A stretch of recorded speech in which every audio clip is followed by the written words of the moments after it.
On the edge of the sleepy village of Saaya stood a house shrouded in mystery. Villagers whispered tales of laughter echoing from within its walls.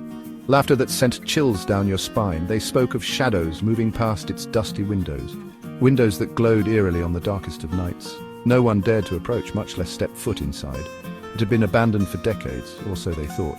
The house stood as a silent sentinel, a testament to forgotten stories and unspoken horrors. Its paint peeled, a sad reminder of its past glory. Vines like skeletal fingers clutched at its crumbling walls. The garden, once a riot of colours, was now a graveyard of overgrown weeds and thorny bushes.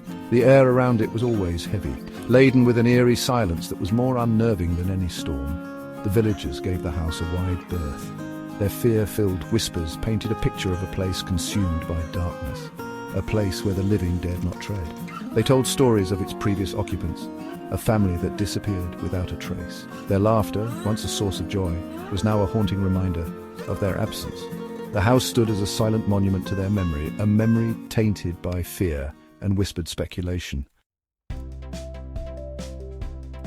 Mira, a young journalist, was drawn to the whispers surrounding the house. She was new to the village, eager to make her mark. The stories of the haunted house piqued her interest.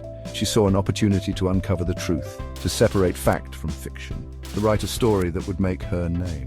One night, a furious storm raged. The wind howled like a banshee, and rain lashed against the windows. The villagers huddled in their homes, fear clinging to them like a shroud. But Mira saw this as her chance, the perfect night to confront the mysteries of the abandoned house. Armed with her notebook, a pen, and a trusty flashlight, she ventured out into the storm. The rain soaked her to the bone, but she pressed on. Her flashlight cut through the darkness, illuminating the path ahead. As she neared the house, she felt a chill run down her spine. The air grew colder, and the wind seemed to whisper warnings in her ear.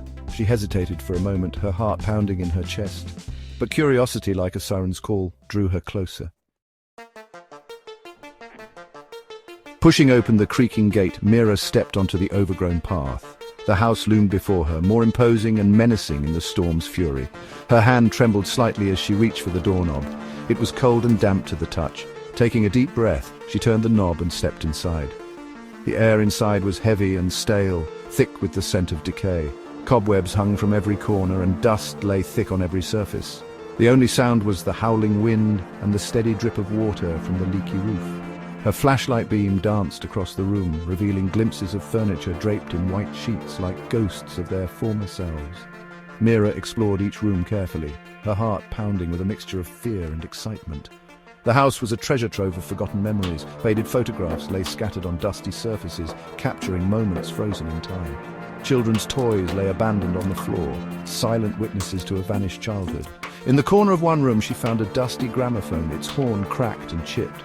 She could almost hear the faint strains of music from a bygone era. As she pushed open the door to what looked like a study, her flashlight beam fell upon an unexpected sight, a phone. It was a sleek black rotary phone, seemingly untouched by time and decay. It looked strangely out of place in the dusty room, its surface gleaming under her flashlight. Curiosity piqued, Mira reached out and picked up the receiver.